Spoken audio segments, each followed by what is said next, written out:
Hello viewers, আপনি যদি আমার চ্যানেলে নতুন হন তবে আমি বলি এই ভিডিওটা না দেখলে সম্পূর্ণ মিস করবেন। এই ভিডিওটা দেখার পর আপনার জীবন বদলে যাওয়ার সম্ভাবনা থাকতে পারে, আপনার জীবনে উপকারেও আসতে পারে। তো ভিডিওটা স্ক্রল না করে সবাই দেখতে থাকুন। চলেন ভিডিওটা শুরু করি। আমি ভিডিওতে যে বিষয়টা বলতেছি সেইটা হচ্ছে নিজের জীবনকে এগিয়ে নেওয়া যাওয়ার কোনো বিষয়। দেখেন, প্রথমত আমরা অনেকেই দারিদ্র পরিবারের সন্তান। তাই অনেকের পরিবারে আছে যে পার্সোনাল ভাবে তারা খুব সুখের এবং কষ্টের দিন পার করে। তো আমি আপনাদের মাঝে যেই কথাগুলি বলবো সেটা হচ্ছে যে তাদের সমর্থন নাই আপনার পরিবারের বাবা মা বা সবার, কিন্তু আপনার যদি ইচ্ছা শক্তি থাকে তাহলে আপনিও ইনশাল্লাহ পড়াশোনা চালিয়ে একটা সময় আপনার শেষ করার পরে আপনি সফলতার দেখা পাবেন। আপনি যদি কষ্ট করেন সঠিক মাত্রায়, আপনি ছাত্র জীবনে আছেন, আপনি পড়াশোনা করেন, এসএসসি পাস করার পরে চেষ্টা করেন আপনি এখান থেকেই কষ্ট করে এসএসসি পাস করার পর যেন আপনার কলেজে ভর্তি হতে পারেন। যদি কষ্ট হয় ছোট কাজ করেন, নিম্নমানের কাজ করেন, কলেজে ভর্তি হন, কলেজ থেকে কষ্ট করে পড়াশোনা করে পাস করে তারপর ভার্সিটিতে যদি সুযোগ হয় ন্যাশনাল ইউনিভার্সিটি অথবা পূর্ণাঙ্গ জাতীয় বিশ্ববিদ্যালয় ছাড়া অন্যান্য ইউনিভার্সিটি যদি সম্ভব হয় সেখানে ভর্তি হন, অথবা আপনার যদি একান্তভাবে পড়াশোনার যে সার্টিফিকেটটা থাকে যে আমি কোনোভাবে একটা চাকরি করব, চালাবো যেন পরবর্তীতে আমার জীবনকে এগিয়ে নিতে সহজ হয়, তবে আপনি উন্মুক্ত কলেজে ভর্তি হয়ে যান। যদি আপনার ওই পরিমাণ সমর্থন না থাকে আপনার পড়াশোনা চালানোর খরচ, তাই বলি এখানে ভর্তি হয়ে আপনি গ্রাজুয়েশনটা কমপ্লিট করেন। তারপরে থাকে আপনার উচ্চ গতির একটা সার্টিফিকেট, যে সার্টিফিকেটটা দিয়ে আপনার পরবর্তীতে একটা ভালো জবে আপনি আবেদন করতে পারবেন। এই ভালো জবের জন্য আপনার এসএসসি থেকে মাস্টার্স পর্যন্ত সর্বোচ্চ সার্টিফিকেট থাকলে আপনি একটা ভালো পদে জব অ্যাপ্লাই করতে পারবেন। দেখেন ভাই, মানুষ অনেক কিছু বলবে যে লেখাপড়া করে কি হবে, তোর দ্বারা কিছু সম্ভব না।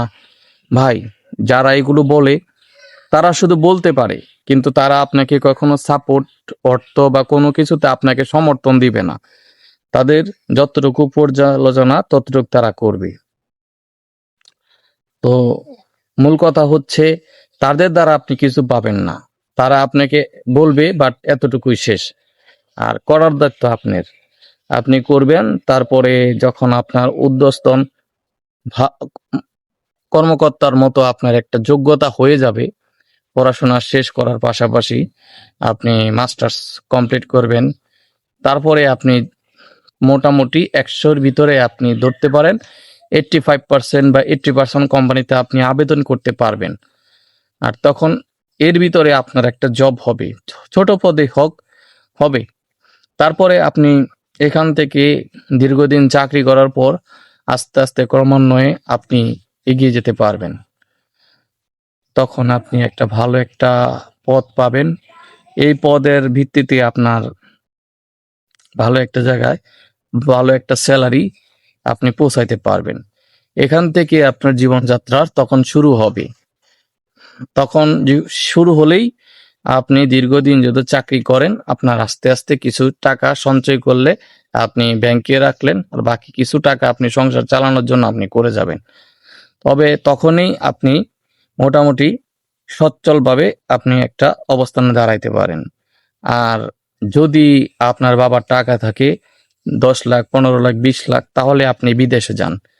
কিন্তু বিদেশে যাবেন ভাই, আপনার বুঝতে হবে বিদেশে গিয়ে কি আমি সেটেল হইতে পারবো কিনা, আমার কোনো ভালো লোক আছে কিনা।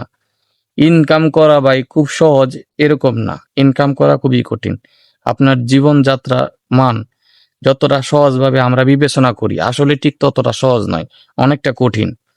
তাই আমি বলবো অনেক পরিবার যারা দরিদ্র ফ্যামিলির গার্জিয়ান অর্থাৎ বাবা মা সন্তানদেরকে চিন্তা করেন পারি না বিদায়, আচ্ছা যাক একটা কাজকর্ম শিখাই।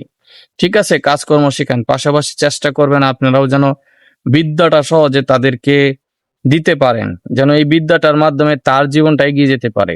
বর্তমান এমন একটা সময় আসছে যে আপনার অর্থ কামানো খুবই সহজ হয়ে, কিন্তু আপনার পড়াশোনা এই জিনিসটা খুবই সম্ভব নয়। আপনি চাইলেও 50-60 বছরে গিয়ে ভর্তি হতে পারবেন না, কিন্তু আপনার উপযুক্ত যে সময়টা ছিল সেই সময়ে আপনার ভর্তি হতে হবে। এটাই সময়। এডুকেশন, শিক্ষা জীবনটা আপনাকে পরিবর্তন করবে। ভালো ফ্যামিলি হতে হলে আপনাকে শিক্ষা তৈরি করতে হবে। আর শিক্ষিত মানুষ কখনোই গরিব নয়। অর্থ তখন তাদের যে কোনো একটা সময় হয়ে যাবে। তো প্রত্যেকটা লোকদেরকে বলি, আপনারা আপনাদের সন্তানদের প্রতি যত্নশীল হন এবং তাদের দায়িত্ব নিয়ে চেষ্টা করেন যেন তাদের পড়াশোনাটা চালিয়ে যেতে পারি, যেন তারা ফিউচারে কিছু করতে পারে। তাদের যেহেতু কিছু করতে পারে তখন তারা আপনাদেরকে অবশ্যই দেখবে। আর যে সন্তান আপনার ভালো হবে না, আপনি কিছু তাদেরকে দিতে পারবেন না, আপনি ভালো একটা অবস্থানে নিয়ে তুলতে পারবেন না, তখন তারা আপনাকে আর চিনবে না। সুতরাং প্রতিটা ফ্যামিলির এমনই হওয়া উচিত যেন দায়িত্বশীল হতে হয় সন্তানের প্রতি। একটা সময় সন্তানও যেন সঠিক শিক্ষা পেয়ে বাবা মার প্রতিও দায়িত্বশীল হয়। তো আমি ছোট হিসাবে আপনাদের কাছে এই কথাগুলো তুলে ধরলাম। যদি ভালো লাগে ভিডিওটা অবশ্যই লাইক কমেন্ট দিয়ে সাবস্ক্রাইব করে পাশে থাকবেন সবাই। আর ভালো থাকবেন। আর আমার চ্যানেলটা সাবস্ক্রাইব করার লোক হলে নতুন যারা আছেন সবাই সাবস্ক্রাইব করে দিবেন। ধন্যবাদ, ভালো থাকবেন, আল্লাহ হাফেজ।